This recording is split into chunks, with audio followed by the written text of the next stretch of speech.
Hey, and welcome to Piloting Error, the show where we dig up shitty old pilots and watch them so that you don't have to. I'm Joe, and with me, as always, is Stuart. Hello.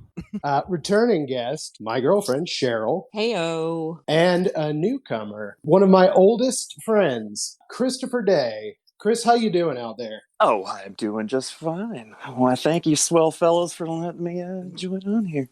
And thank you, Joe, for that lovely intro. Absolutely. And Merry Christmas, everybody. Merry fucking Christmas. Merry Christmas. I've been waiting all year for this. I'm wearing fucking sleigh bells, walking under the mistletoe. Oh my God, our whole house is just covered in tinsel. It's giving me a seizure just walking through the living room. Yeah, I have both my fists in pies right now because I'm so fucking excited for Christmas. That's a tradition in your guys' families, right? Yeah, the fisting of the pie. Yeah, obviously. You usually just sit in it. Oh, that sounds nicer. Yeah, I got pie in places. I don't know. He's holding out on us. Get his pies. And what better way to celebrate Christmas than with the 1988 Ralph Bakshi failed Nickelodeon TV pilot, Christmas in Tattertown. Or just Tattertown, I guess. Or Junktown. Junkville. I thought it was Tatertown. Christmas in Tatertown. And I was really bummed out that it wasn't a family of potatoes. It could be. There could be potatoes. Oh. You know what? A couple of them do look like potatoes. It's not out of the question. Before we get into Tattertown, and we'd be remiss if we didn't talk about another animated TV show that had a Christmas episode as a first episode. That's right, The Simpsons. This Christmas, The Simpsons, America's funniest new family, are giving the perfect gift. Pantyhose. No, their TV special is back. Simpsons Roasting on an Open Fire debuted the year after Christmas in Tattertown. So they stole everything from Tattertown. Obviously, this was a huge influence. So that's a gold mine. Yeah. Definitely the same precision animation in that Simpsons pilot. It's beautiful. Full body emoting.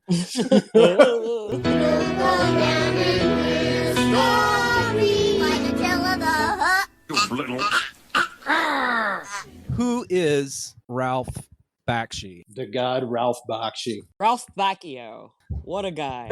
He's not a good writer or director, but he is bold and innovative. Yeah, he's very subversive. Fritz the Cat or American Pop or especially Coonskin. Yeah. Like, there's that subversive bent through just about everything that he made, minus probably Lord of the Rings. He is a man who don't give a fuck. That's no, fun. Absolutely. You see Heavy Traffic or Coonskin, and you're like, a white man directed these, huh? Interesting. With like all black casts. You're like, what is his power behind this? Like, how does he convince people of this? He's beloved in the community. Mm-hmm. Indeed. He grew up in Brooklyn in the 1940s. One of the biggest themes in all of his work is these gritty urban environments where you have these different kinds of people clashing. Oh, yeah. I'm going to be honest and tell you that I don't know anything about this guy, really. Like, I did see American Pop many years ago. I thought he did heavy metal. I was just like, I don't know. Just weird animation with like big old titties. I mean, that is Ralph Bakshi in a nutshell, so it makes sense. Yeah, except the titties are usually of cat variety. So, yeah. Oh, yeah. Yeah, Ralph Bakshi, famously the inventor of furries. Anthropomorphism is disturbing to me, and I hope you don't lose any listeners for me coming out and saying that. God damn it. I'm logging off right now. They're going to get roasted by a bunch of Nazi furries. I don't want to alienate them. There's a lot in Denver, and I don't want to lose any new friends I could be making. A vibrant community.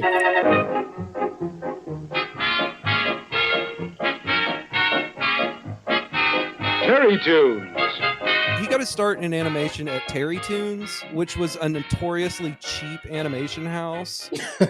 Paul Terry is cited as saying, "Let Walt Disney be Tiffany's. I want to be Woolworth's." Fucking jank. Jesus Christ. The most famous Terrytoons character is Mighty Mouse. Mr. Trouble never hangs around when he hears this mighty sound.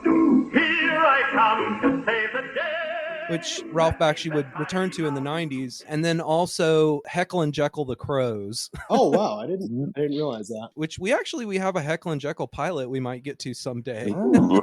That's where he got his animation chops and his real love of and sensibilities for the old style animation, which is very prevalent in this show. Just about everything in this is a wink to other cartoons. Big time. There's a lot of references to the old Fleischer stuff, especially. Mm-hmm. In fact, looking at the animation team behind this as well, just the animators and animated directors, like there was a mix of super young blood and then old timers as well. Like Irv Spence, he worked with iWorks back at the dawn of popular animation. He did stuff with like Hanna-Barbera. He worked with Tex Avery, like directed the animation for Dumbhounded and the early Droopy shorts. So like this is a guy who actually literally drew many of the characters that Bakshi's referencing. So that was a hell of a cool thing to find out. Wow. Yeah. Man, like an animator's animator. Yeah. Dude was like in his 80s by the time that Tattertown came out. Holy fuck. Yeah. A lot of those animation guys, they just like work until the day they die because it's such like a delightful line of work to be in. Totally. And, you know, you probably don't make very much money doing it. Hey, man, here we are on the brink of the apocalypse, the eve of destruction, so to speak, and I can't think of anything to do. Well, offhand, son, I'd say you have got a problem. Yeah. Ha ha. But at least you're honest. The revolution can use a man like you. Hey. Hop on. He made like a slew of movies there in the 70s. They were cheaply made, and that's why most of them turned a profit, even though they didn't really have a very good, like, strong narrative. But I think you guys hit on why they were so popular, because they were like X-rated and focused a lot on adult themes, Yeah. and were like midnight movies. Yeah, it was completely unthinkable when Fritz the Cat came out. What in the fuck is this? No one had ever seen anything like it. Yeah. What I try to do very honestly was have animation grow up, do animation that I enjoyed, and have the same freedom that a novelist would have or Marty Scorsese would have in live action. I took animation to where it never went before, trying different subject matter to see how it would fit. I wanted to make very personal films. I think like in the 60s, the quality of cartoon animation had just plummeted. It had gotten so uncreative. It's just a dog trying to kill a cat, trying to kill a mouse. We've got this art form that can do literally anything, and this is all we do with it. And that was just incredibly frustrating to him. He wanted to express all these big ideas and big emotions with animation, and nobody else was there. Not in America, at least. Yeah. Maybe in Japan, and Europe. I don't know how they do things over in Japan, but in America, we do it like this. Our cartoons are for babies here. Fucking Pacific freaks.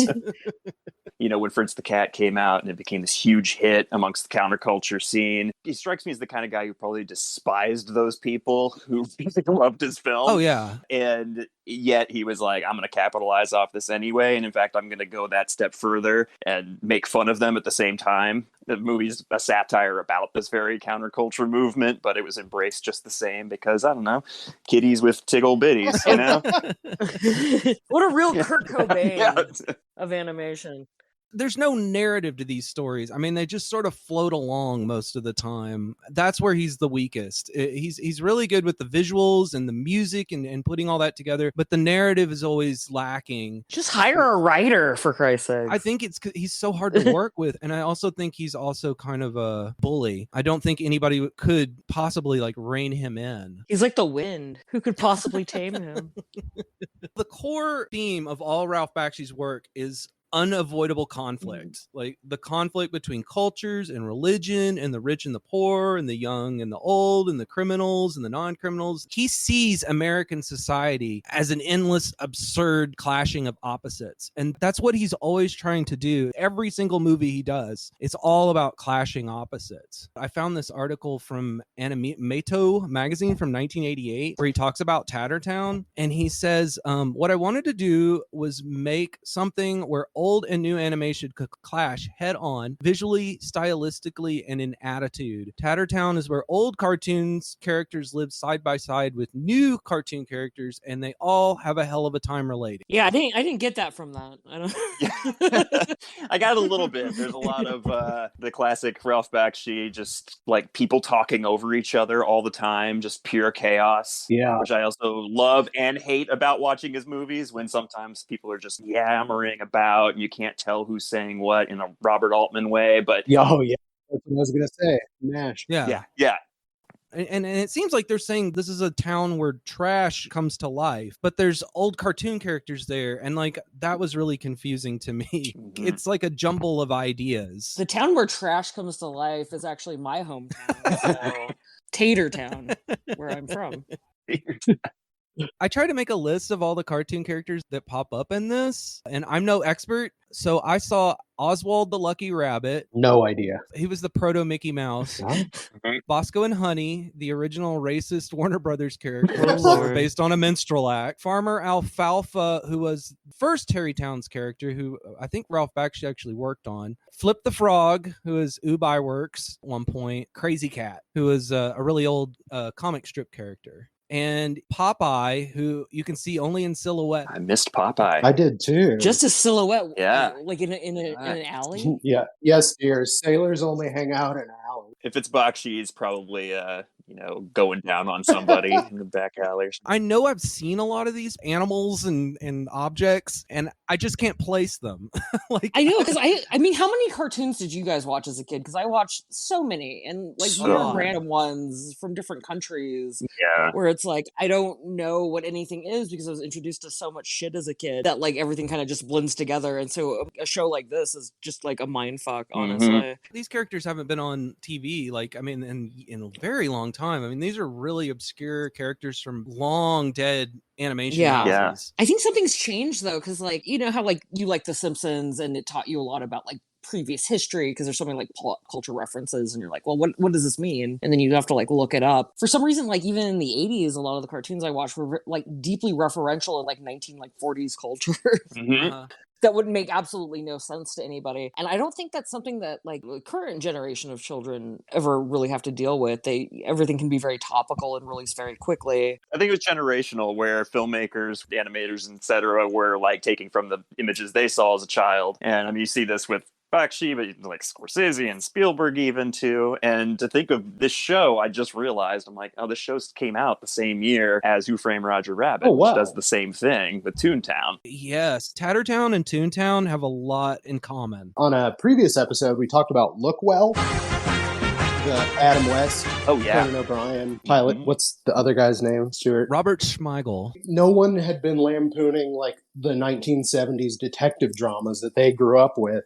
So they're like, oh, that's like the perfect premise for this silly pilot we want to do. Nobody was thinking to try and mine these old cartoons at all. In fact, I don't think anybody really has. The only thing I can think of like contemporarily is that game Cuphead. Oh, yeah. Yeah. It's all Fleischer. It's still like a wealth of stuff that could be tapped because it's such a weird era in animation where like everything comes to life. It's not like the 1940s Bugs Bunny type stuff. It's completely different. Yeah, most importantly, they were for a much broader audience than stuff of Tattertown's era. By the 80s, that was really when animation became like primarily viewed as being for children. And to sell toys. Yeah, to sell toys, exactly. Transformers, G.I. Joe, like fuck was the plot of any of those shows other than, hey, buy you. It's true. It was just a means to a consumerist. You want to play with this ninja guy. You should hear Ralph Bakshi ranting against like consumerism, how irresponsible it is to put toys in cartoons. It does strip it of artistic That's interesting. merit, basically. Like I've created something just to completely sell out. What I'm opposed to is when people other than cartoonists create a toy and then basically try to have a cartoon made about the toy, because that's a running commercial. Does it hurt kids watching that stuff? Of course it hurts kids watching that stuff. There's no love involved. You know what I'm saying? Love is a very important factor, and kids love Bugs Bunny. They love Mickey Mouse. They love Mighty Mouse. There's got to be a question of loving something first, not a question of just being saturated. But these things aren't loved, and I think that's their great danger. They're very cold items. Joe, we both have history with this pilot. We both seen it on. That's right. When it was originally broadcast. Yeah. Nickelodeon. I remembered it when I saw that fucking blue and pink dog. And I remember being a kid and seeing that and it making me depressed. Like fucking like patchwork kind of dolls that just like immediately I'm just like, oh god. It just depresses me immediately. Have you ever seen the Raggedy Ann and Andy movie? Rich Williams, yeah. Who are you? I'm just a rag dolly, happy and smiling all day, all little rag dolly. Of course I have. Fucking awful. It's just batshit insane. 80s cartoons were crazy because that new Chipmunks one that is like hyper stylized animation.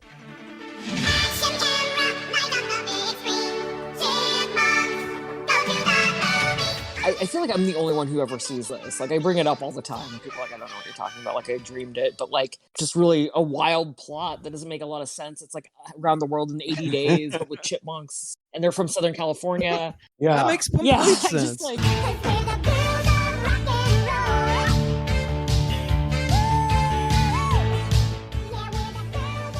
and like they're kind of hot, and that's kind of like fucked up.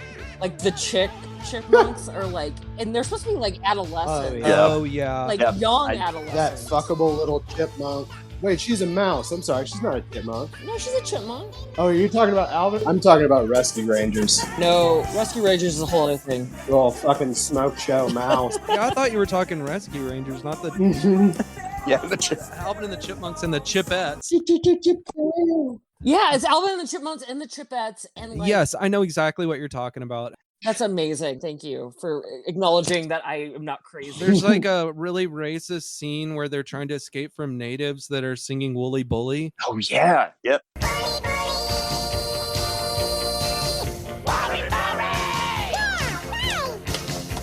Oh yep. I know it. Yeah, it's pretty horrible.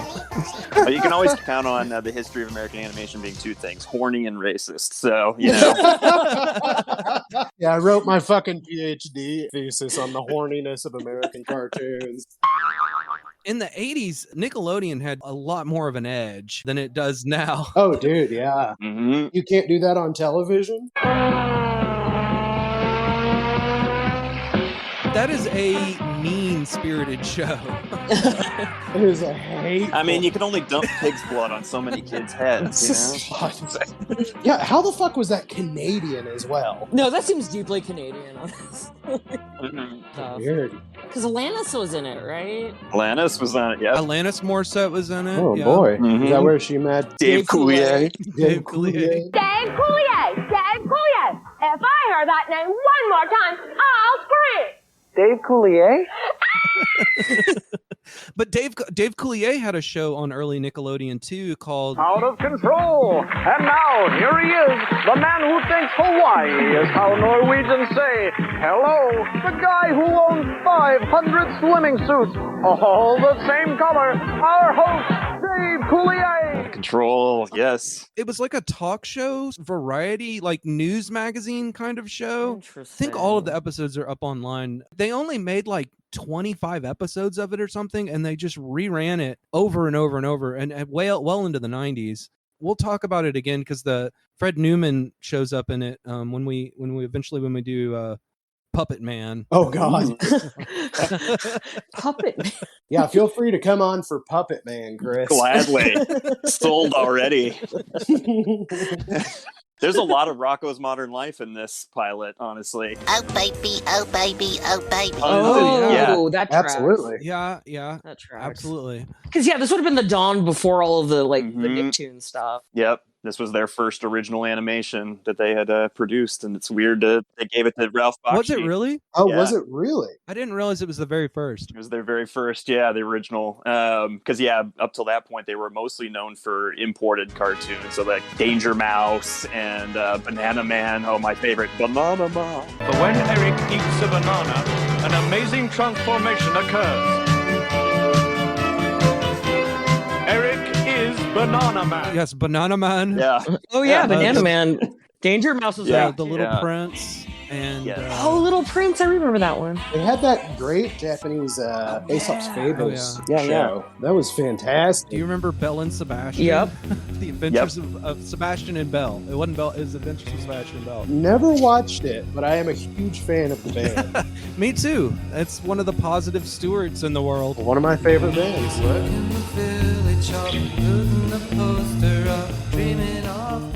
So we were stationed in Georgia when I was a kid, probably I would say like 1985, 1986.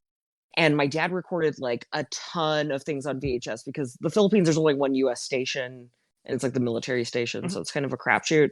And so I rewatched a lot of like just like singular episodes of a lot of what y'all are talking That about. is so cool. Wow. Never watched like the full series. They're like bottled. That first episode of Mighty Mouse was one of those things. And I worshipped that episode. I used to rewatch that VHS like all the time. I was going to ask if you still had those VHS tapes because I really want to see It was my number one question. I'm pretty sure my dad has them unless he recorded over them. Oh, sweet Jesus. Find So them. I'll see if I can find them. I would kill. Because like they also has all the old commercials. Find them. If you want 500,000 views on YouTube right away, go ahead and upload those. Speaking of YouTube, let's talk a little bit about how we viewed this. There are currently 2 versions of Christmas in Tattertown up on YouTube, and one has only been up for 6 months and has 1,400 views.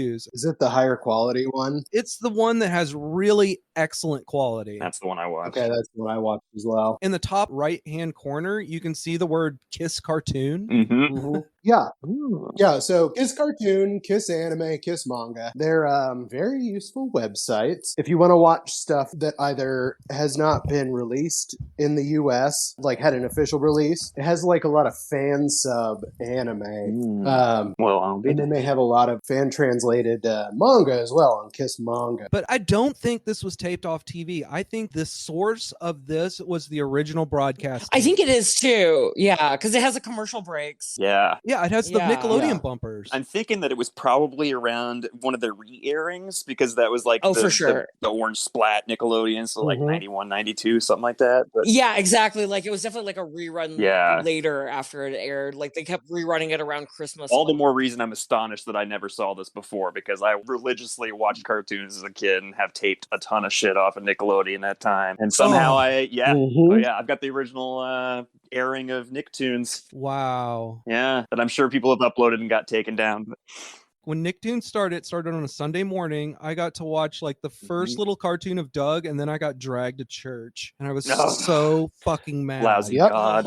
We fought our parents on the first airing of Ren and Stimpy, and my parents took one look at what was going on Ren and Stimpy, and they were like, "Yeah, y'all cannot watch this." I didn't have cable growing up. So like I didn't get to watch like any like good cartoons. So you pretty much just got to watch like a big comfy couch. Are you ready? Are you ready to clown around? With Luna and Molly, I'll climb her dolly on the big comfy couch. Oh, I think I do remember that. Fucking nightmare fuel. Let's do the clock dance. Let's not. I think this is the highest quality pilot we've ever watched on this podcast. I didn't have to squint. I didn't have to pause. I could see it all the way through. It was great. It wasn't in 180p, which is generally what we're fucking dealing with. There's another version of this that's up on YouTube that's been up for 6 years, and it has 14,000 views. That has the clock running at the top for some reason, which is very strange. It's on the TV right now. The quality is not that bad, though, really. This one's slightly lower quality, but I think it's practically exactly the same. Like, it has the same bumpers and everything. And the uploader is Joffrey Darby, and he's a proper British bloke. He's a Canadian screenwriter. He's a proper Canadian bloke. He worked on a few Nickelodeon shows and was the host of Double Dare in the pilot episode. Oh, shit. Oh, fuck. Wow. If you're not starstruck enough by that, he's now the executive vice president of programming at the Weather Channel. That is fucking awesome. That is like a dream gig. What are we going to show today on the Weather Channel? Oh, someone's going to get their 398 subscriber here in a moment. He's posting fucking B-roll from the weather. He's only got 8 videos uploaded, and that includes the horrible Nickelodeon Thanksgiving special, which is just unwatchable. God, I forgot about Oh that. yeah, I saw that one. And a whole bunch of Hey Dude outtakes. Oh, fuck. Yes, bitch. I hated that show. That is the fucking worst God, show. I hated Hey Dude. Hated it. Of course, I watched it, but Jesus, I yeah. think I liked it better than what was that other show that was comparable to it? That was like another like Camp on Awana. It makes me wanna fart. Salute your shorts. Salute Your Shorts is I great. love Salute Your Yeah. Shorts. I think you had to suffer through Hey Dude to get to You that. did, and they knew what yeah. they were doing. You guys know that Danny from Hey Dude, the Native American gentleman, Oh, yeah. he's disappeared. Nobody knows where he is. Oh, God. Like how long? They did a reunion. This has got to have been more than 10 years ago. And the cast members are there and they're like, we don't know where Danny is. Nobody's heard from him. He's dropped off the map. Wow. So Danny, if you're out there, send us an email. Let us know you're okay. Yeah, he's probably just like living a good life. Tattertown, Tattertown, Tattertown. First thing we get, the Bakshi Animation Presents banner, which is very nice. Very Rocco's Modern Life looking. Very Chris Faluski. Yes. Yeah, I was about to say this is definitely like when I was like, okay, this has got ties to Yeah, something. Definitely. So then we go straight into a still storybook exposition dump with some great ragtime music accompaniment. Yeah, great music. It's love ragtime. It's great for the ragtime fans. Ragtimes? Hit us up at #ragtime and tell us about your ragtime. What's your ragtime look? I feel like the ragtime look is too scary to try to pull off these days. A little bowler hat and a patch. You got your bindle. We learn all about Debbie and her stuffed animals, Dog and Miss Moffat. Let me tell you a story about a girl named Debbie who loved her stuffed doll, Dog, and little Miss Muffet. She seems like kind of like an Elmira type. Yeah, she's smothering. She looks like a cross between Betty Boop and that little fucking dog that she hung out with, who I can only think of as Foufalet. Shout out to Foufalet. That was actually her boyfriend, the dog. Damn, that bitch a freak. Was it wait? But I can't remember his name. Bimbo. No, was it Bimbo? Yeah, that was his name. Well, she was fucking her dog. Well, Betty Boop was originally a dog too, Oh, okay. but they got rid of that because I mean It was yeah. too sexy. Then you want to fuck a dog, but it's okay. Look, it was the Depression. Yeah, there wasn't enough pussy going around during the Depression, so they had to resort to fucking their dogs. The great pussy shortage of 1929. Please, ma'am, may I have a crumb of pussy? She was always dressing her up, sometimes just for fun. For her fun, not Muffet's. Debbie loves hanging out with her stuffed animals, and she likes dressing up Miss Moffat, but Miss Moffat doesn't like it, and being inanimate, she can't really do anything about it. And then one day, they find a magic book in the attic and get sucked into the book. And then they all land right in the middle of a card game / tea party between a pink elephant and a top hat wearing insect. Dog, you're alive. Oh, goody. Where are we, dog? They're in Tattertown. I love that this entire story is told in like 3 drawings without. Yeah, I was super confused. Baffling. I thought it was kind of efficient. We don't have to spend a whole bunch of time talking about how they got there. We're just there. Yeah. Yes. Yeah. We don't have to watch Uncle Ben die or Batman's parents get killed This again. podcast is very anti-origin stories. We're anti-Uncle Ben on this. And not just the one from Spider-Man. We're against the Rice guy, too. Aunt Jemima as well. Yeah. If we don't show Batman getting his parents killed, because it was his fault every time. He dragged him to that fucking theater. We had to go see our American cousin. They didn't want to go. Got him. Say, baby, are you okay? Miss Moffat landed next to a giant red talking saxophone. Played by Motherfucking David. the great Keith motherfucking David. Evil, evil, evil, evil. Evil, evil, evil. Evil. Greatest, the silver tongue devil. He is the, yeah. Yeah, people fucking stuck Morgan Freeman's cock. You never get that same thing with Keith David. Because the vibrator is a very powerful thing, man. Very powerful. But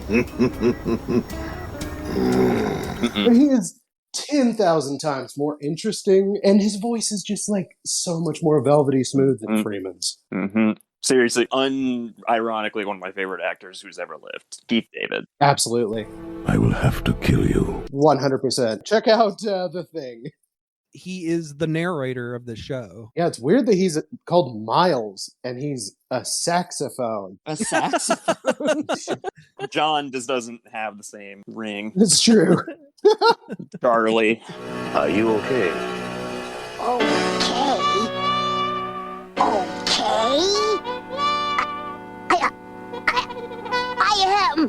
I am terrific! And she runs through the streets screaming and falls to her knees, crying with joy. I'm free! No more Debbie! I'm alive. I'm alive. I can talk. I can touch. I can feel. Look, I'm not just a stuffed dolly anymore. I'm my own dolly. Oh, Muppet! I gotta get out of here. And then Debbie spots her and she runs for her freedom again. Miss Moffat is Mr. Moffat. Oh, you thought it was a male? No, I mean, he is a male. But she's got the Homer Simpson 5 o'clock shadow mouth. That's right. He doesn't want to be a doll anymore. I feel like he's a trans character, quite honestly. This is, of course, my own interpretation. Isn't there a baby on Robert Rabbit? You know, the fame. Oh, Robert Rabbit. Yeah, of course. Isn't there that baby, like Baby Huey or whatever? Like the Baby Herman. Yeah, Baby Herman. Herman. Got a 50-year-old lust and a 3-year-old dinky. All this stuff was probably like in the zeitgeist at that time. I think it all probably comes from kind of the same place. I thought it was Miss Moffat was her name, so I just figured she was a female character. No, it's definitely like, I think, I think she's just living her life. That's my take, though. Like, I feel like there's some struggling gender identity happening. I just want to posit here, we are supposed to think that Moffat is the bad character and Debbie is the good character, but it's really the complete opposite. You think so? Absolutely. Completely agree. Moffat just wants to live her life, and Debbie will not leave her alone. Debbie's just horny for that dog, just like Betty Boop. She's telling everybody what they need to do and how they need to think, and she's just like a really shitty character. Yeah, like they don't want to live in the human world. They live in Tattertown. Exactly. She's also trying to introduce Christianity to them, which I think is abhorrent. Yes. Tattertown! Tattertown! Tattertown! There are these little people on a stage that keep showing up, and they're screaming, Tattertown! And they're really creepy. At this point, they show up and yell, You got that weird little upside down man who's very well designed. Very Fleischer. Yeah. There is like some great character design in this, and some really bad character design as well. Every character that comes onto the screen is interesting in its own way. Yeah. But also kind of confusing too. Because there's so many times that something just wanders onto the screen and explodes, and then they just move on to something else. It's hectic in Tattertown. What do you think Tattertown's main economic draw is? Like, how are they making their money in Tattertown? Whoa. Rich kids who read books. Yeah, they're gonna ransom that girl. Yeah, exactly. Well, clearly Miles is dealing age. Hey, my name's Miles, and I'm just doing what I like best, keeping time with the blues. So now the real show starts, and we properly meet Miles, who's the red saxophone. He's our cool, omniscient narrator jazz man. This is the place where everything you've ever lost winds up. Is my virginity in Tattertown? Because I lost that a while ago. I was wondering if I could get it back. So then we see a stereotypical Irish cash register police officer write a ticket to a mechanical toy soldier who has wound down and stopped on train tracks. There'll be no loitering on the public trolley tracks of Tattertown. So I have a theory on this because I was like, fuck, is he a cash register? And I realized he might be a chest of drawers, which would make him Chesto Drawers, like O'Drawers, like an Irish surname. Oh my God. Chest Joe, I O'Drawers. think you know It's just stupid enough. No, he's a cash register because it's about police corruption. That was my first thought, yeah. I thought he made a sound. He made like a cha-ching sound. I guess we'll find out when you edit that in here. Don't be nervous now.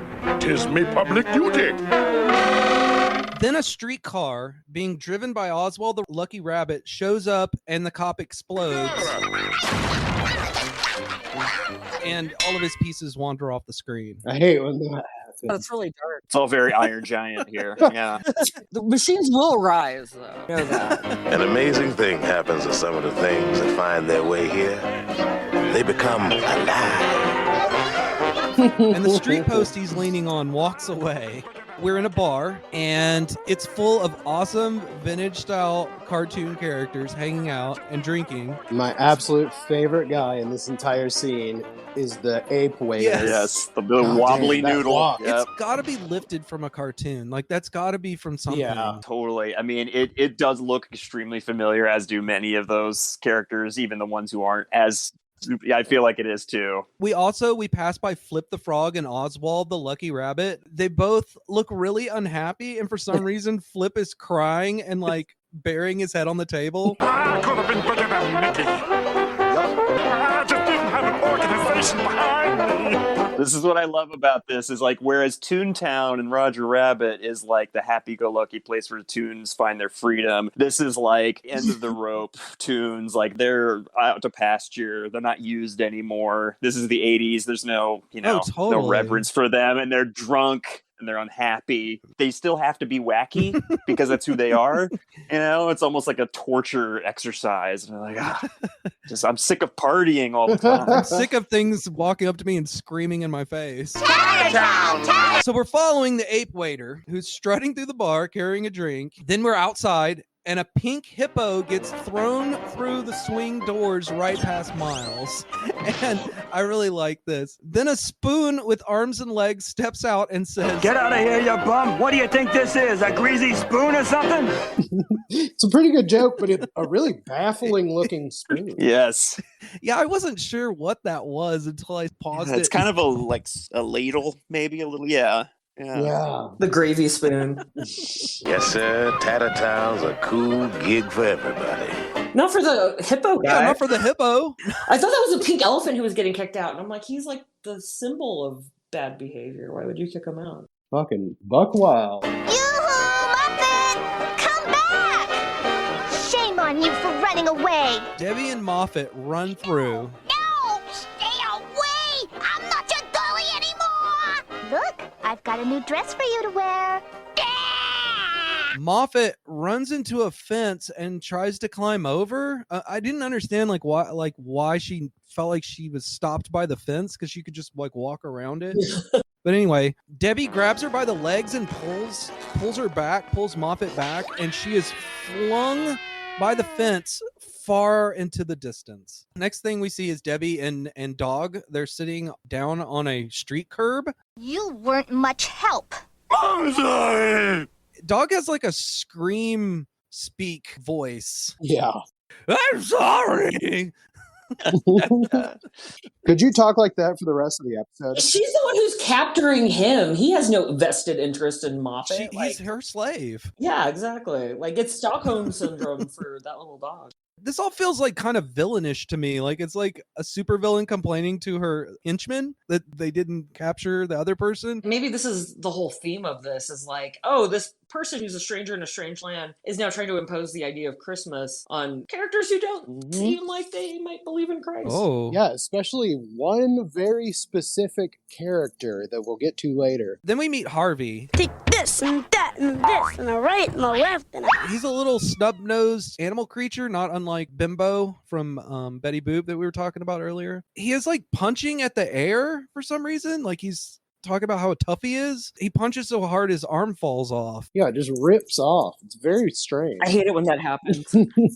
Harvey, baby, come over here. Debbie coaxes him over and makes him show her his arm. What's that behind your back? She does it very ornately, too. Yes. She's fucking unsettling. Like, very Yes. seductively. It's strange. She is drawn kind of sexually, honestly. Like, we were talking about how, like, she's like a preteen or whatever, maybe, in this. And it's very much like Natalie Portman in The Professional. Yeah, got that flapperish hair. Yeah. Yeah. Is this when she says my favorite line of like Yes. flibbity giblets or something like that? What is it? Yeah. Flippity gibbet. Flippity gibbets! She's just so random. Why didn't that catch on? Yes. Honestly. It did. It's come and gone. Oh, I just Flippity Gibbets has had its day in the sun. Last stop, Tattertown. That Harvey, he's based on? Who?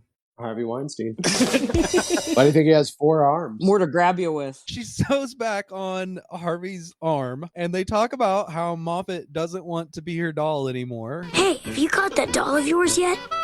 No, she keeps running away from me. I can't understand why, though.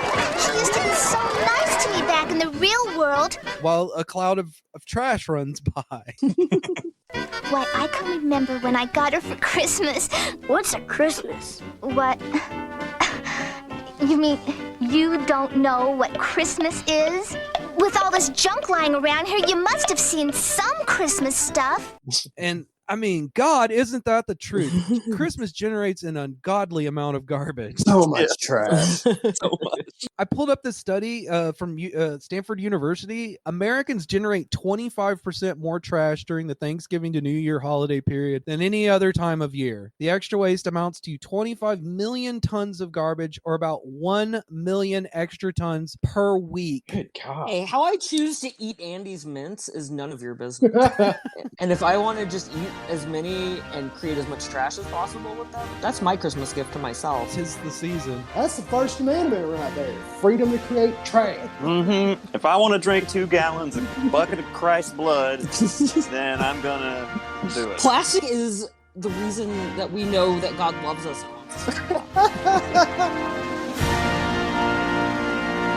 I really like this part. A yo-yo walks by. I should probably just quit saying what walks by because things just keep walking by. But Harvey says, It ain't junk, it's family. and he puts his little hat over his heart. That was the original slogan for Olive Garden. Olive Garden. We're all family here. So she finishes sewing on his arm, and they decide to go look for Christmas trash. And an apple pie that sounds like Mickey Mouse yells, You do, and I'll give you such a pinch. Yeah, what is it set on Black Friday? I love the pie character though. Like I would watch more of that. I was really hoping we'd see the pie a lot very more. Adventure Time. Yeah. Yeah. This is getting to be fun. Moffat appears and gets hit in the face with an alarm clock, and we cut to inside of a toy store.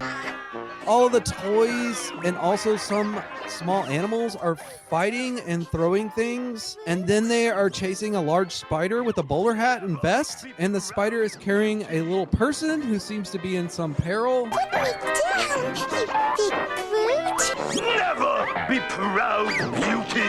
And Moffat comes in and screams, Stop! Can't you see the spider's trying to work? I feel like the spider looks very familiar Yeah, to me. spider's definitely early Disney Fleischer kind of spider look. Yeah.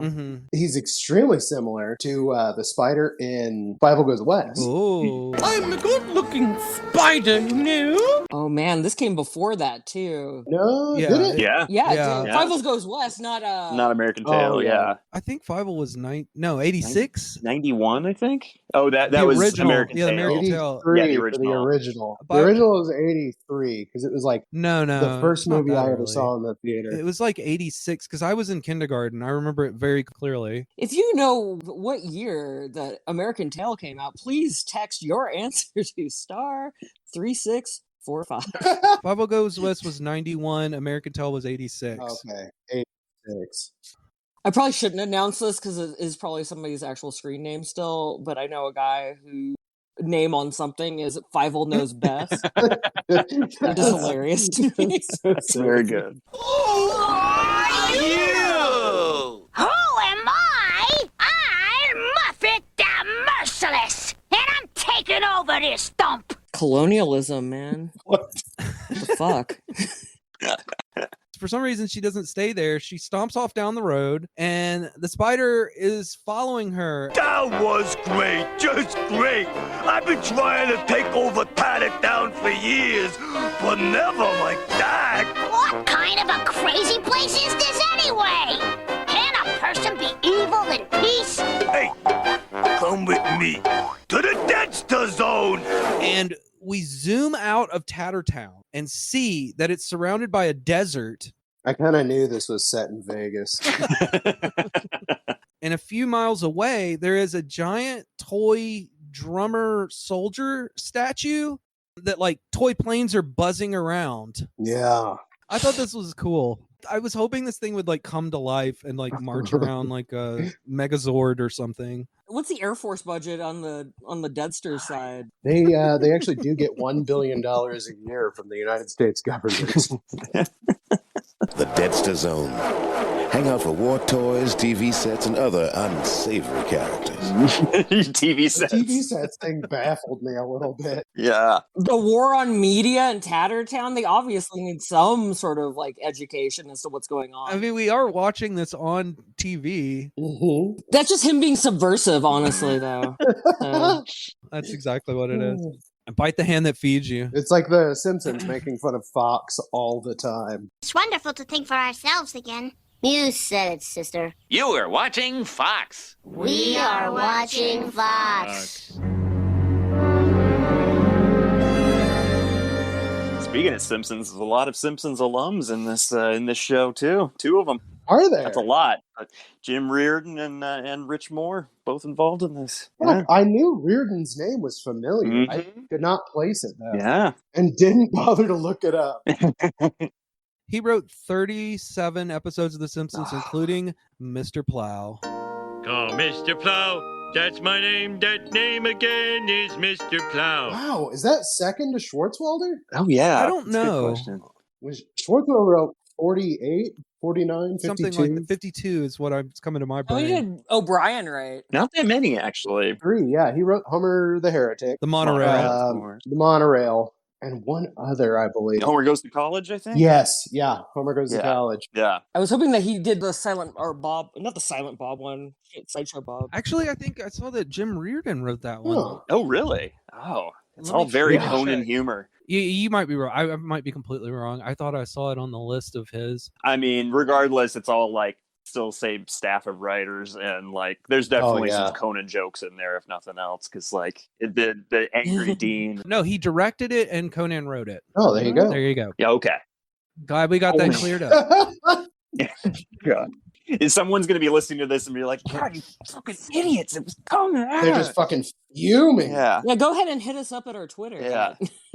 At Fievel knows best. Tattertown! Tattertown! Tattertown! Inside the statue, the spider introduces her to his Deadster Zone soldiers. These are my Deadster soldiers. Pretty impressive, eh? Impressive! These rust buckets! I seen Jello with more backbone than these guys! They look like a bunch of sleepy rockets and bullets. They kind of look like fire hydrants to me, but yeah, they're definitely bullets. Yeah, absolutely. Well, they have like arms, so they're like pointed with arms, so I could definitely see fire hydrant. Yeah. I suppose yous could do better. You better believe it, Hairball! I did him kicking the stuffings out of Tattertown all day long! We'd be showing those little squirts who runs this place! Muffet the Merciless! And all the rockets and the bullets start cheering. And while she's doing this speech, there's an American flag behind her, so it's kind of it's a direct reference to Patton. Cartoons love to bring up Patton. I didn't know anything about Patton until Tiny Toons. This flag, I just want to point out, has this star that's bleeding into the stripes, which I think is just absolutely fantastic. All the stars are crooked, and she definitely gives a little bit of a salute when she's I see that. Her arm raises up very straight. Yeah. And then you see her like at almost like a lectern. Mm-hmm. It's very Triumph of the Will. Yes. Jesus Christ. It isn't that surprising because like Ralph Bakshi loves to bring up the Nazis. Hey, he's Jewish, and he invokes the Nazis a lot. He was actually born in the country that should still be known as Palestine when it was Palestine in 38. I didn't know. Really? Yeah. I thought he was born in Brooklyn. Nope. He was born in Palestine. Interesting.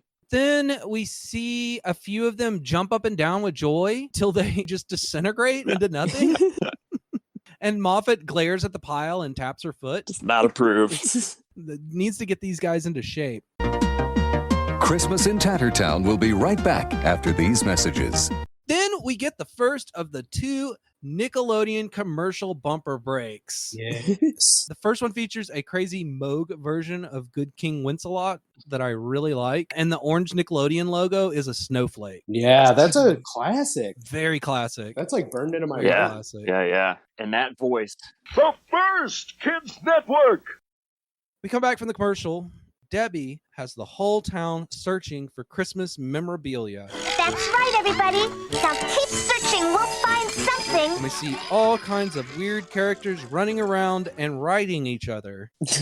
And writing each other. They're definitely riding each other. Yeah, they're inside of each other. Oh, God. This is taking a very Fritz the Cat turn. Anything goes in Tattertown. It's a non-stop orgy. Hello, Debbie. Hello. So then we see a Reef wearing a fedora whisper to Harvey like he's a character from a noir film. Yeah, it's very strange. Are you guys looking to do merch? Because I think you should recreate that wreath and then sell it for Christmas time. Good idea. He asks Harvey if he wants to buy a cigar. Psst. Hey, buddy, come here. How'd you like to buy a cigar? And then Debbie grabs the Reef and shrieks with delight. We have one of these on our front door. When friends and relatives come over, we'd open the door and a little flurry of snow would fall off the wreath. Somebody do something. Debbie is leaking. Mm-hmm. Been there. I'm sorry. I just thought about Christmas and got a little homesick, that's all. I wish you would go home. Everybody would benefit from not just going the fuck home. Just go home, Debbie. Debbie doesn't seem like she really wants to go home. No, she doesn't. And she's been here, what, hours at least, and hasn't eaten, hasn't slept. She's just like in this fucking surreal cartoon hell world. As a child who was a big fan of being very bossy, I understand where Debbie is coming from. Does it make it right? No. That is the understatement of the century.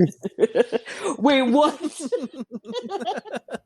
I was a bossy child. Whoa. Oh, is that what you're saying about me? No. I'm really going to give it to you. What you've told me about your childhood and your bossiness. I was so bossy as a kid. You were the most bossy person I've ever heard of in my life.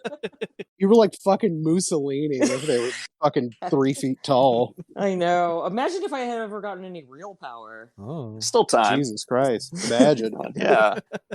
So Debbie is crying her eyes out, and Harvey says, You still haven't told me what Christmas is. and a frog or maybe a bag of trash? It is a bag. It has like a very thick Russian accent, and it says, Well, it can't be very nice, or she wouldn't be crying. Point. It's kind of on a Russian to give you the hard truth. Bleak, dark truth. Oh no! Christmas is the most wonderful time of the year.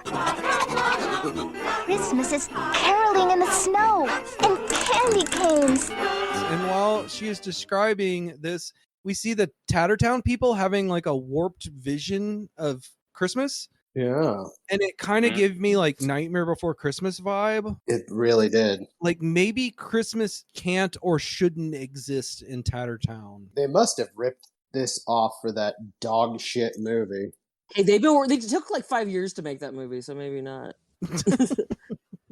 Nonetheless, they all get excited and dance around while Christmas music plays. A fly is watching all this in binoculars. Oh, I thought it was a mosquito. It might be a mosquito. I thought it was Watto from episode 1. Yeah. Yes. My trick's gonna work on me. Only money. Making another appearance on this podcast, Watto. Hey, you want the girl, huh? But what about the small boy who rides the cart very fast? You know, business is business, huh? So he's watching this fly thing, and Miles tells us Muffet's emissary, the fly, beats a path back to the Deadster Zone with the glad tidings. He calls her his adversary, but he would be her like companion or like. Wait, does he say adversary? Does he say emissary? Muffet's emissary, the fly. I don't even know what that fucking means, and that makes me mad. It's the guy that get kicked to the pit in the best movie ever made, 300. He's the emissary. Oh, emissary go in the pit. That makes total sense now. Hey, to kick him in the pit because it's Sparta. Emissary go in the pit. So the fly goes back to the Deadster Zone to report. It goes into the statue, and Moffat is beating a pipe with a monkey wrench for some reason. That's how they communicate in jail. I thought she was hitting her hand. I don't know. She's just swinging a monkey wrench for all she's worth for some reason. That's some Danzig shit. Just throwing some bricks in my yard. No big deal. If you're gonna crush my hands, use a monkey wrench. Cut that out. I'll just put in the real thing. Yeah, dub that over. Normally, I just find an instrumental version and I put it under Joe, and it works really well. The fly whispers in Moffat's ear that they are having Christmas in Tattertown. Wait, she's pro-Christmas? You think she? No, she is anti-Christmas. Fuck yeah, she is, because she's a toy. Yeah, she doesn't want any of that. These toys are discarded Christmas toys. Another thing, I didn't mention this, in the vision that the citizens of Tattertown have of Christmas, they imagine people being unwrapped and then hugging them, as opposed to them being unwrapped by people. Which is very strange. Very subversive. Yeah, it's the propaganda machine. Let them think that humans are their gift. I gotta stop it! Ted! Wendell! Come in, your mercilessness. So this is when we get to meet Ted and Wendell, which I think is their names. They are Moffat's spies. I do not know what they are supposed to be. One of them looks like a machine gun with a sombrero. He looks like an old-timey telephone. Yeah. Voiced by John Wayne, apparently. I don't know. Yeah. Good. And we can waste some teddy bears while we're at it. Oh, tisk, Tad, don't be so anti-social. I think he's the lamp from Brave Little Toaster. He's just had a hard couple years. And these two are connected by like an umbilical cord for some reason. Yeah, that really baffled me. What the fuck are these things supposed to be? I was very confused by Ted and Wendell. Do you like the underlying, the undercurrent here that John Wayne is trash? So that's good. That is correct. That is correct. I want you to sneak into Tattertown and find out what kind of Christmas they're planning to have. I think it's just pure consumer Christmas. I think so too. Yeah, it's definitely not the overly serious Orthodox Christmas. They seem very focused on opening presents and decorating. It's Mormon Christmas. And being sad. Everyone is constantly crying from this point on. I mean, growing up secularly Catholic, Christmas is definitely, for me, just an American holiday and not so much any kind of connotation to anything else. Well, it's the birth of my Savior. Oh, your savior, huh? Getting into like sectarian arguments on here. Chris is a Lutheran and I am a Methodist. We all know who's the better one. Yeah. This may be my favorite sequence in the whole thing. Yes. Debbie and Harvey, they go into a bookstore. A book with the words View 1935 NRA starts yelling at them. Hey, look at me. I've got pages out of history and on sale, too. Come on, guys. The book falls on the floor and a bunch of stuff from the 1940s starts leaping out of the pages, like a warship and sailors dancing with women, and then a gangster that's a dog. They're a dog gangster, yeah. Robbing the bank. Is this book a real book? Like, is it referencing like a book that was actually in the 40s, or is it like Life magazine? Yeah, it's actually a very famous book that we've all read. I guess you just missed it. Oh, was it Mein Kampf? Yeah, I wouldn't read that. This sequence is all an allusion to an old Looney Tunes cartoon called Book Review. Are you familiar with this one? Yeah. Very much in this vein, and it's just as wacky and has like the singing Bing Crosby microphone that it looks very much like the 1930s microphone guy. Yeah. That does sound familiar now that you're saying. So we've got a dog that robs a bank, and the background kind of comes to life. And then a G-Man comes out of the pages and shoots a Tommy gun. He's wearing a badge that says G-Man too. Yeah, the best joke in the entire fucking show. Yeah, because honestly, it's just these children who obviously, like, if this was the audience, doesn't know what the fuck that is. I barely know what the fuck it is. They get all of these references. So he's shooting a Tommy gun, and it's like right on beat with the snare drum to the music, which is kind of cool. And then he pulls out a plate of spaghetti and says, I love Italian food. I love Italian food. I do too. I ate a bowl of spaghetti at a strip club recently, and it was really good. Oh, spaghetti should be whipped out anywhere. It was the strip club where I work as a stripper. Oh, I thought it was part of the buffet. You brought I it. really want to write a review of a strip club buffet. They call it legs and spegs. What's a speg? Is it almost an egg? Spaghetti. I love that there's no option. It was all like, watch this burlesque show and eat a bunch of spaghetti in the dark. That's so strange. Olive Garden. We're all family here. a microphone tries to sell the book to Harvey, and he just says, gee, and walks away. Cool. And that's the end of that. Yeah, I was super confused the entire time. I was like, this is on a tangent. Like, I don't even know what to bring up because it's all over the place. So much happens, and it happens so fast. It's kind of exhausting. Yeah, I like grading things as a kid, but like, I would debate whether or not I would have found this like good objectively as a child. I believe that I hate it. Yeah, I don't think I liked it very much, but it's not like it was on that much for me to form an opinion about. No. Yeah, and I watched so much garbage. Like, there's plenty of things that I watched that I didn't really like due to just limited whatever. Oh God, yeah, the snorks. I was so religious about watching Nickelodeon. I just watched anything that was on Nickelodeon, like late into the night, watching like Mary Tyler Moore Show and stuff, you know? I watched a lot of Monkeys. Oh hell yeah. Oh my God. But I would be watching stuff on Nick at Night that I hated. It just never occurred to me to like change the channel. That there might be something else. Me too, man. We've talked extensively about how much I hated most of what was on Nick at Night. I love American sitcoms. When I moved to the States, I was like, this is all I know. Brady Bunch, Bewitched, and like Leave It to Beaver for some reason, including the 90s reboot of Leave It to Beaver that doesn't make a ton of sense. Life in the 90s. I got it. Cleaver style. Leave It to Beaver. Ward, I'm worried about the beaver. So then we meet Mr. Tannenbaum. Yes, sir. It was a potted tree with wheels wearing a bowler and a thick New York Jewish accent. Yes, sir. The only actually Jewish character in this entire thing. We made it. We made it.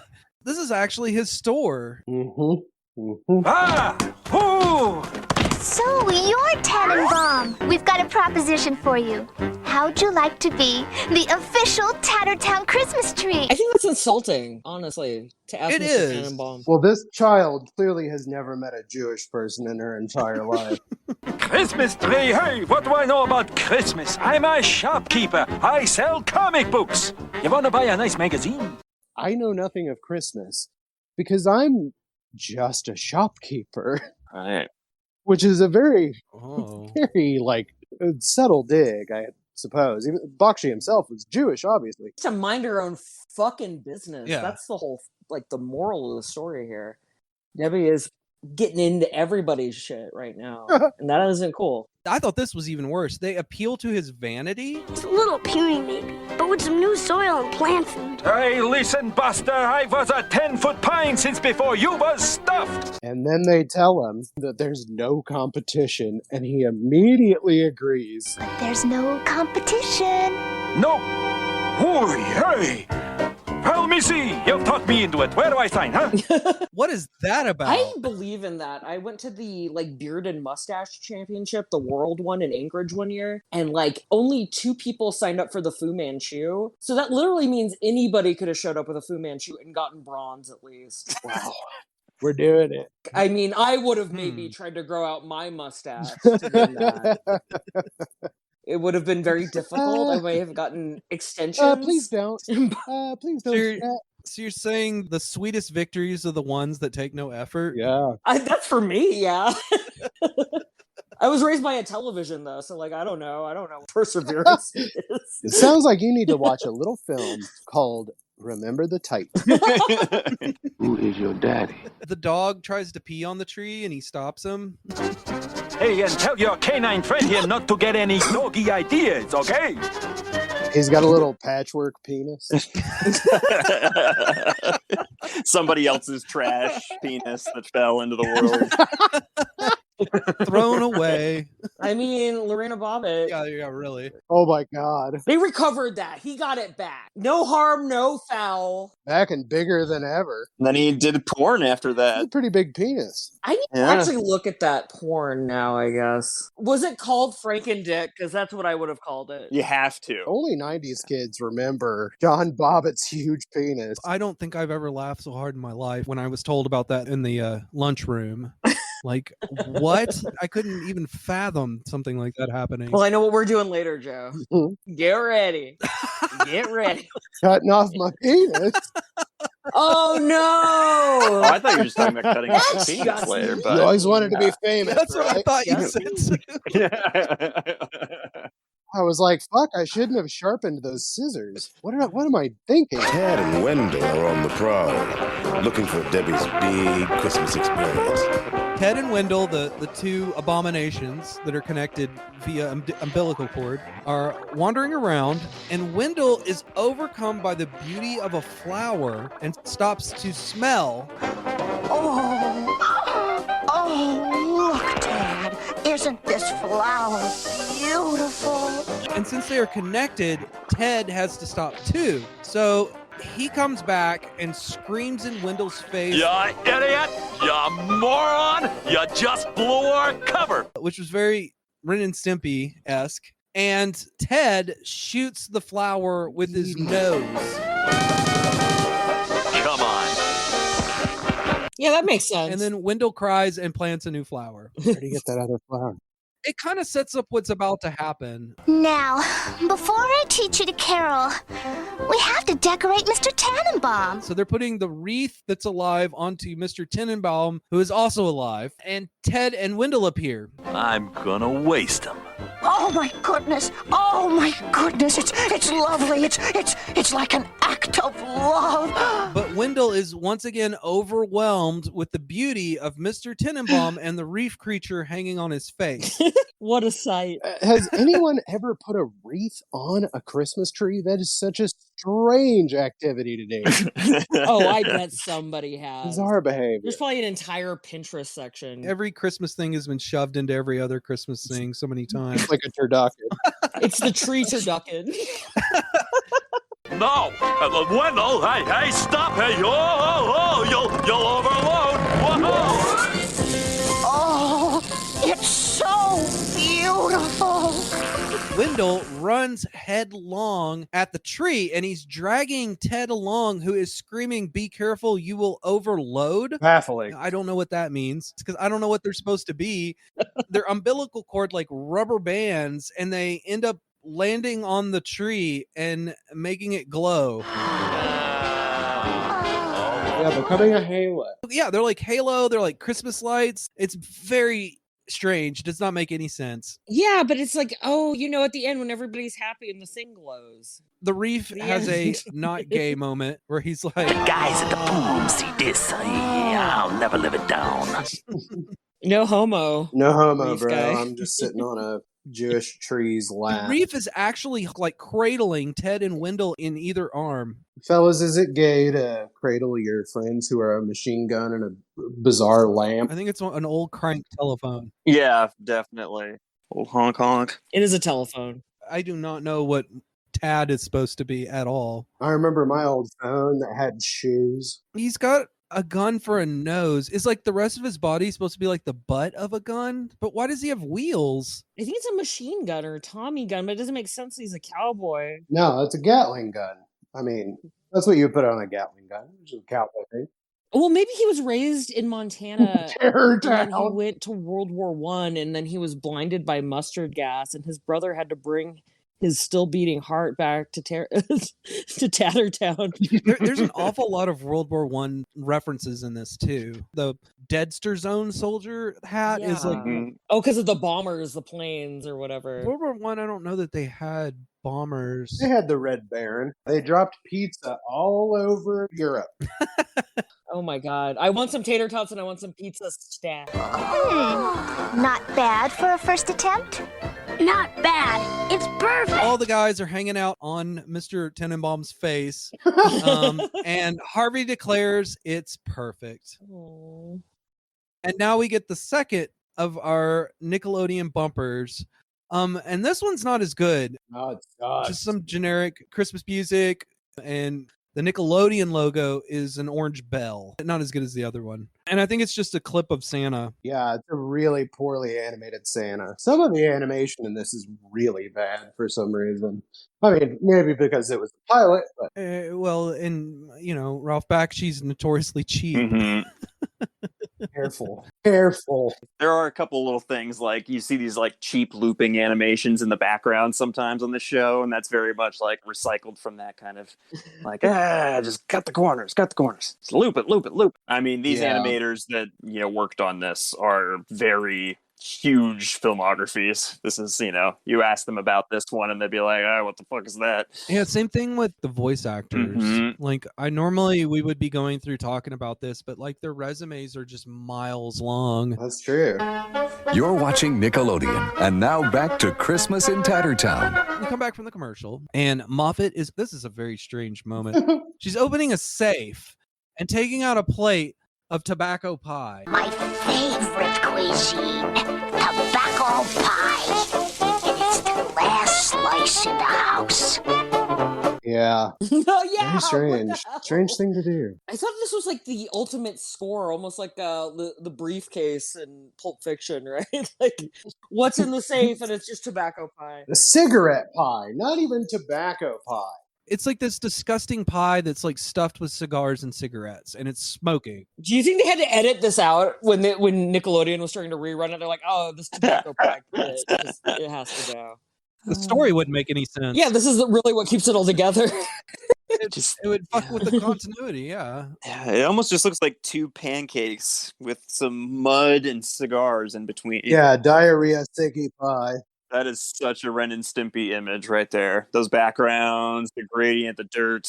Yeah. It really is. All you need is the coyote howling. Yeah, or like a oozing pus, something. Yeah. So Moffat is going on and on about how she loves tobacco pie. It's the last one in the house, and she just wants it so bad.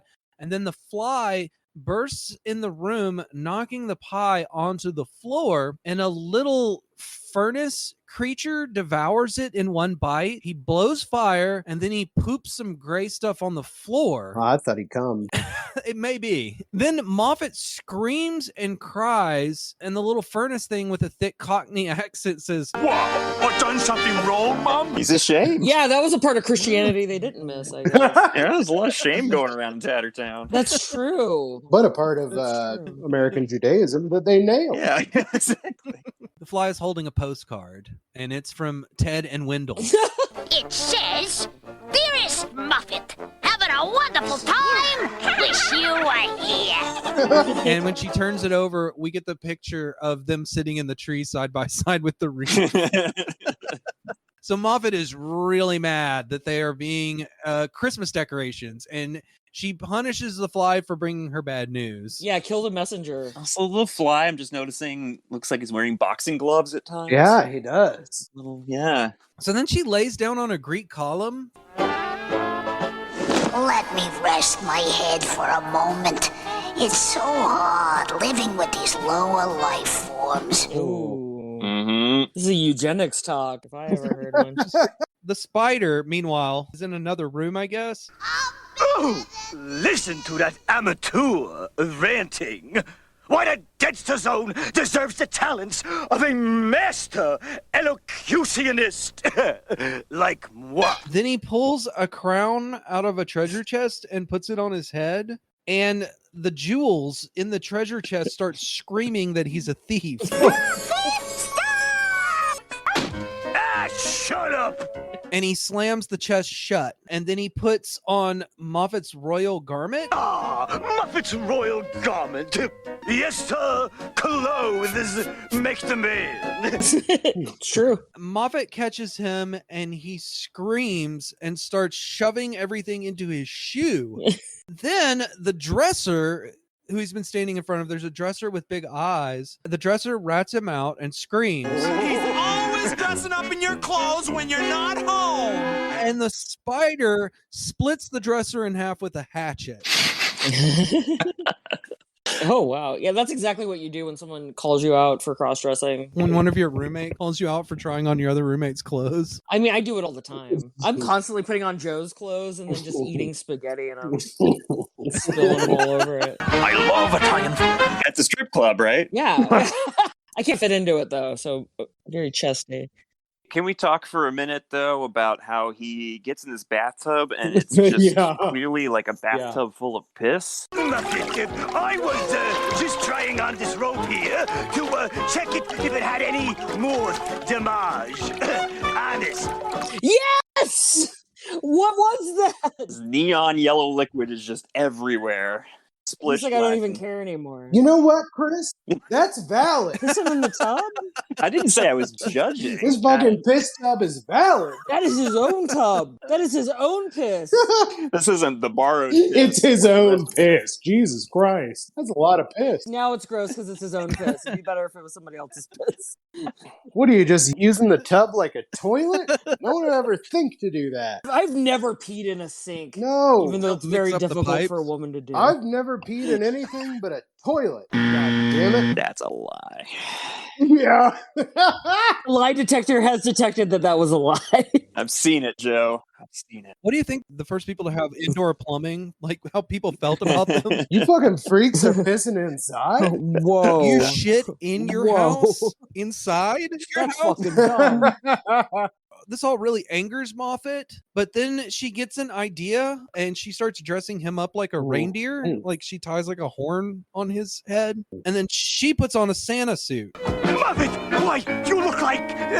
Like Santa! Enough to fool those Tattertown twits! It's like Grinch. Just like Grinch. So then we see the two of them on top of the hat of the toy soldier that is the Deadster Zone, and she is riding the spider wearing her Santa suit, and they plunge off the ledge, but at the last moment the fly somehow manages to carry them, and they are flying and dive bombing, and all of the rockets and bullets see them and get the idea to follow, and this whole melee is now headed for Tattertown.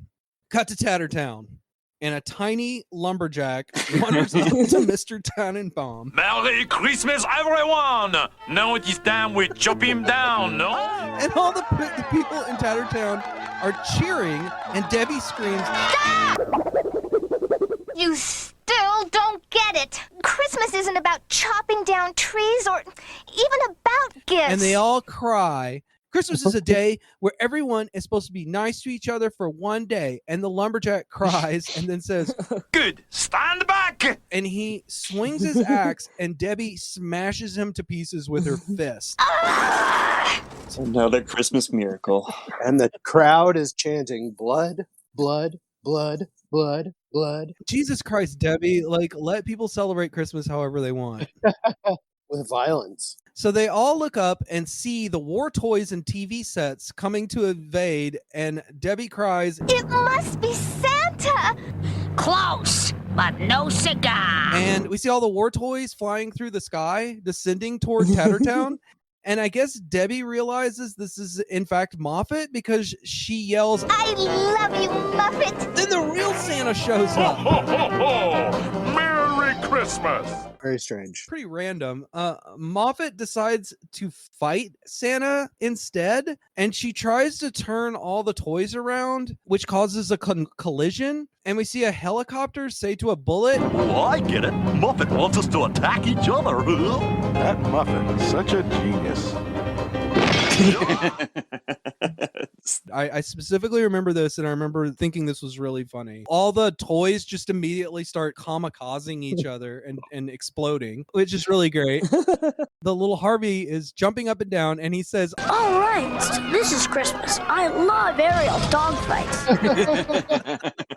Yeah, he's just very confused about what Christmas is still. This is my Christmas now that I've watched this. Tobacco pie. I'm going to watch this every year. Then Santa yells, I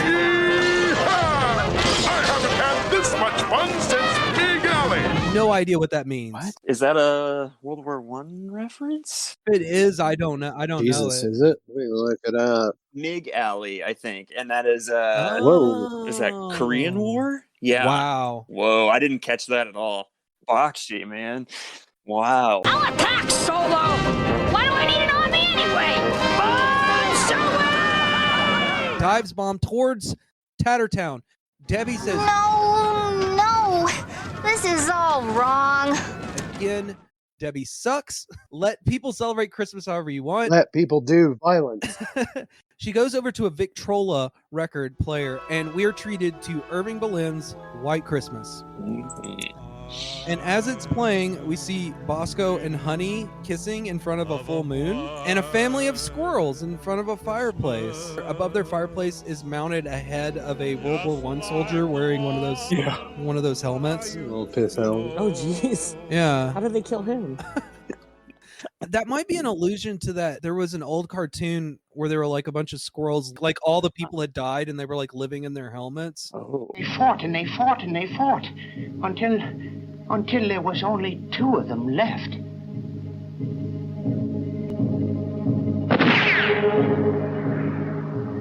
And that was the end of the last man on Earth. Really dark cartoon. He did an imperialism. He did a no growth. I'm gonna need to ask you to do better.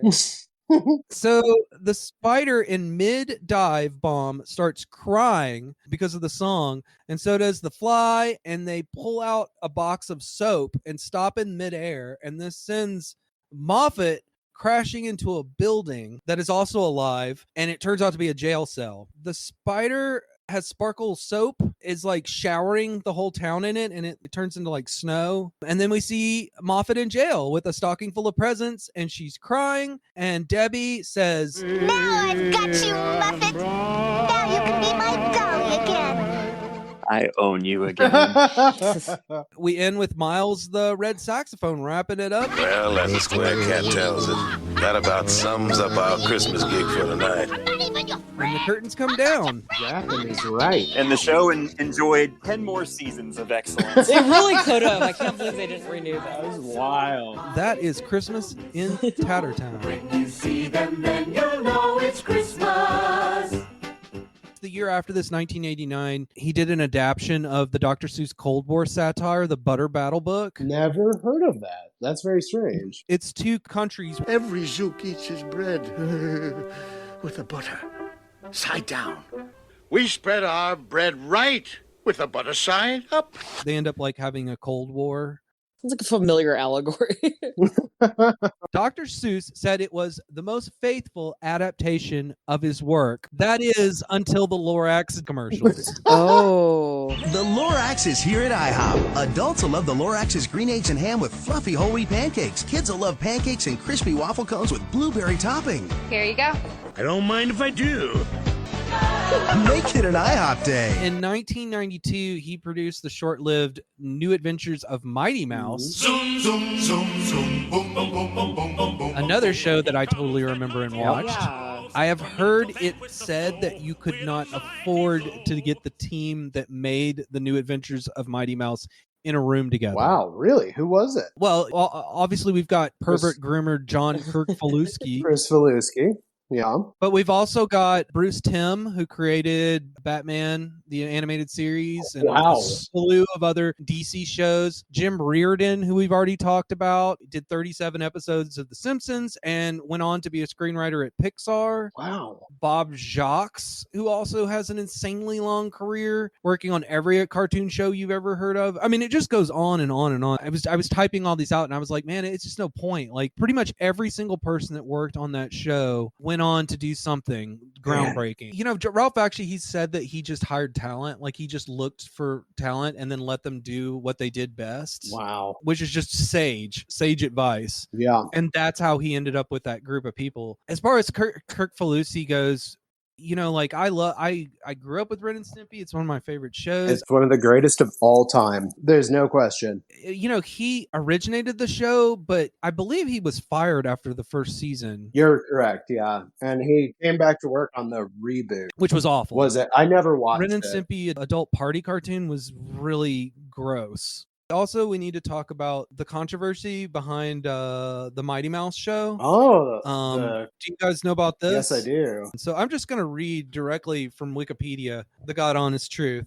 On June 6, 1988, Donald Wildman, head of American Family Association, bunch of fucking assholes, pussies, alleged that the Littlest Tramp, which was an episode, depicted cocaine use, instigating a media frenzy concerning Bakshi's involvement with Mighty Mouse, The New Adventures. The AFA claims that CBS intentionally hired a known pornographer to do a cartoon for children and then allowed him to insert a scene in which the cartoon hero is shown sniffing cocaine. Bakshi's response, which is, you know, typical, like, just bombastic Bakshi, is really great. This is his quote. You could pick a still out of Lady and the Tramp and get the same impression. Fritz the Cat wasn't pornography. It was social commentary. This all smacks of burning books in the Third Reich. It smacks of McCarthyism. I'm not going to get into who sniffs what. This is lunacy. Wait, is he a communist? I mean, I don't know if he's a communist, but definitely lefty. If you're a communist, come on the podcast. Bakshi also says, I despise drugs. I would be out of my mind to show a cartoon character snorting cocaine in a cartoon, and stating that Wildman had interpreted the scene out of context. Mighty Mouse was happy after smelling the flower because it helped him remember the girl who sold it to him fondly. I mean, they don't know what cocaine looks like, obviously, based on the screenshots. Yeah, it looks like he's snorting gum. Or somebody's belly button. Yeah. Like the inside of their belly button. Disgusting. Because of the uproar, they ordered Bakshi to remove the scene, which he went ahead and did. And because he removed the scene, they claimed that it was an admission of guilt. Exactly. What the fuck? What I had always heard was that he sniffed a flower in the way that you would snort cocaine. And I will tell you, that is not how you snort cocaine. He grabs the flower and then crushes it into a powder and then inhales the powder into his nose. It could have been heroin because it's a flower, poppy. Yeah. That's true. Poppies, yeah. Yeah. Oh, yeah, that would have been fine. Cocaine is the bad thing.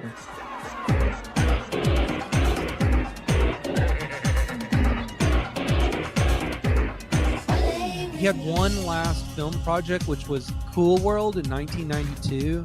Have either of you seen it? No, I haven't either. I remember wanting to see it when I was a kid. I was like, ooh, this is racy. Mm-hmm. Yeah, I was like, ooh, I could break off. I'm torn between, like, because isn't it real and cartoon in some aspects? Yes. Sort of like Roger Rabbit, and then it's adult Roger Rabbit, which is already pretty adult, honestly, after rewatching it recently. When I was a kid, I watched it on like Showtime or something, and it was very confusing to me. And I think a lot of Tattertown characters show up in Cool Yeah, World. why waste them? It didn't get picked up. Really? The spider, I know, is in there. It's an unwatchable mess of a movie. Sounds about right. The idea of the script was that you had this underground cartoonist who draws a sexy lady who comes to life. The lady originally was called Debbie Dallas, as in Debbie Does Dallas. Oh my God. That's insane. Horny. This underground comics guy, a very R. Crumb, draws a sexy lady. She comes to life. He has sex with her, and then she gives birth to a half cartoon, half human. Whoa. Holy shit. Also, if any of those ladies that R. Crumb drew come to life, you motherfuckers better watch out. They're gonna fucking crush your neck with their giant goddamn thighs. It's this typical Bakshi. It's like clashing, like trying to like shove these two opposites together and like very conflict driven. He's just like one of the most subversive directors ever. Everything that he did, he tried to incite as much controversy as possible. We kind of glossed over it, but Coonskin was another one. Yeah. very subversive, and it was just like a take on blaxploitation genre from the... It's basically a update of the Uncle Remus Tales, Song of the South, set in New York City. It kind of suffered from the same thing that happened, we talked about in 1775 podcast of The Secret Diary of Desmond Pfeiffer. Where they just immediately decried that it was racist. Yeah, it had bad press, and that tanked it. And it was picketed, and people protested. Down with this sort of thing. Edit in the clip from Father Ted here. Down with this sort of thing! Without ever bothering to watch it. Yeah, that's the way it always goes. But eventually, the Amsterdam News, which is one of the oldest African-American newspapers in the country and the first to publish Malcolm X, ended up praising it. Wow. Holy shit. Malcolm. With Cool World, I think it's got like a 4% on Rotten Tomatoes. Wow. If you think that Tattertown is like manic and hard to follow, Cool World is like on another level. How did it do in the box office? Because this was an actual release, right? Like, yeah, this was a big movie. I mean, this... Kim Basinger? Oh, God, yeah. The box office was $5 million. Its lifetime gross was $14 million, barely more than half its reported budget of $28 million. Wow. It was also like released peak Brad Pitt being like a brand new hot actor. Yes. He was a hot fucking commodity. Cool World is what year now? 92. And Brad Pitt looks exactly like he does now. It's not aged at all. I feel like he got better with age a lot. What is that movie? Thelma and Louise. Oh yeah, it's he looks better 10 years from then. Yes. Yeah. Which is the curse that men have. Yeah, we look better as we get older. It's pretty great. Although he is starting to get a bit of Epstein coconut head now. Like, isn't he like 56, 57? He's 50-something, yeah. He looks great for his age, but granted, like, they all do because they can afford to. Yeah, this is just 2 years before he just, like, absolutely fucking exploded. And he did Interview with the Vampire and Legends of the Fall in the same year. He pretty quickly after Cool World just became the biggest fucking actor in the world other than maybe Tom Cruise. To think that it was Cool World that really propelled him. I'd love to think that. Not only that, but it had an insane marketing campaign as well. As part of the film's promotion, the Hollywood sign was altered. They made it spell Hollywood, W-O-U-L-D. That's fucked up. Referring to the character in the movie. Because she do. That's what every Hollywood producer would like to hear as well. The residents of the city sent a letter complaining about it, that they were appalled. Oh, sure. Yeah, you're in fucking Pedophile Central and you're fucking offended at that sign. Fuck you. And they also had several video games. There was a Super Nintendo game. Oh, yeah. There was an Amiga game. There was a Commodore game. How bad are those? I don't remember. We should start a Twitch channel where we play related games to these things. Pilot games. Mm-hmm. But anyway, all that is to say that Ralph Bakshi was completely burned out on Hollywood at this point, and he essentially retired. He's put out a couple of little things since then, but nothing really big. I remember he had a short in 2012 that coincided with the election that was pretty cool. Ooh. And then his last film was called The Last Days of Coney Island. I remember that, yeah. I never saw it. It is a mindfuck. It is such a trippy fucking movie. Is it rotoscope? I don't know if there's much rotoscoping, but he uses a lot of like real photography as like backgrounds and settings, which is really cool. And he basically did it all by himself with like a Macintosh. You guys are sitting today with the world in your hands. Entire studios are in one box. Bakshi Production, its ink and paint department, lack of special effects, Xeroxing, hand inking, coloring is all done in a box. 4 guys can get together and make their own movie in a year. That's what I would do if I was young. I wouldn't even get a job. I'd get a couple of computers and a bunch of guys. We'd crap for a year. We'd be millionaires the next year if we did a good film. You sit there crying about getting a job at Disney or things are falling apart. The same thing the old animators were doing when I was a kid. It's all crumbling. It's not crumbling. You're crumbling. He released that film on his 77th birthday to Vimeo for free and YouTube, so it's freely available. And now Ralph Bakshi, basically he just paints and sells his paintings on eBay, and his family handles that. Wow, did not know that. Tattertown! Tattertown! I think that if you are like just a fan of animation. It's like a masterclass, like a lot of his work in like creating an homage to the animators that came before you. It's spotty at best. Like a lot of the animation is really bad. The Santa Claus at some point is one of the worst animated things I've ever seen. The girl Debbie, who actually looks like my mom too, who's named Debbie, which is kind of fucking weird. Your mother does not look like that. I'll show you pictures of my mom when she was young. I don't know that the animation is bad. That's a good point. Not throughout. Well, if you compare it to what was going on in television animation at the time, which was just like limited animation where, you know, just the mouths move and stuff. Yeah. To be doing this much for just a TV special is pretty impressive. Yeah, you're right. Because it's all hand drawn. There's no computers. It's hand drawn cell animation. Have you ever seen the actual version of The Thief and the Cobbler? One guy drew every fucking frame. Mm-hmm. If you compare it to like the Disney stuff going on at the time when he first started working on it, it's like one of the most astounding achievements in human history. Like I cannot fathom putting that much work into something. Then it just gets like fucking dumped on by the Weinstein Company. Yeah. There's a lot of parallels between Richard Williams and Ralph Bakshi. Oh, absolutely. Absolutely. Both just very independent people. He was the animation director for Roger Rabbit. He also did the other movie we were talking about, the Adventures of Raggedy Ann and Andy. Did he really? He directed that, and the music is done by the guy that does all the music for Sesame Street, which I can't remember his name. Oh, wow.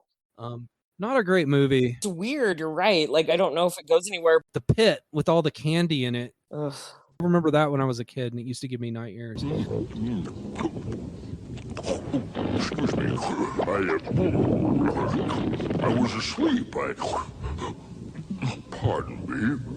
Another parallel is like Richard Williams, while a phenomenal animator and artist, not as great with narrative. The Thief and the Cobbler, you know, is dazzling, but it doesn't have a strong narrative. Yeah. Similar to, you know, Ralph Bakshi, he needed somebody to rein him in, make his stuff work better. That is the thing with my favorite Bakshi movie that I've seen and probably seen 20 times, American Pop. Mine too. Is that at some point the narrative just loses all fucking focus. Mm-hmm. Like it just becomes like very boring for a brief period. And by brief, I mean like 20 minutes of the film. American Pop is definitely within like my top 10, maybe top 5 movies of all time. I love that movie. The narrative is weak as hell, but the art and the ideas are just, it's almost hard to just sit down and watch it all at once. Like you have to take a break.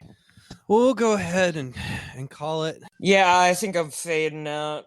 You got a good line for us to go out on? Oh, me? Let's see. If I think of something, I'll just record it later. Okay. And just slip it in. Just slip it in? Just slip it in. Oh, you can just cut that. Just slip it in. I'm killing it.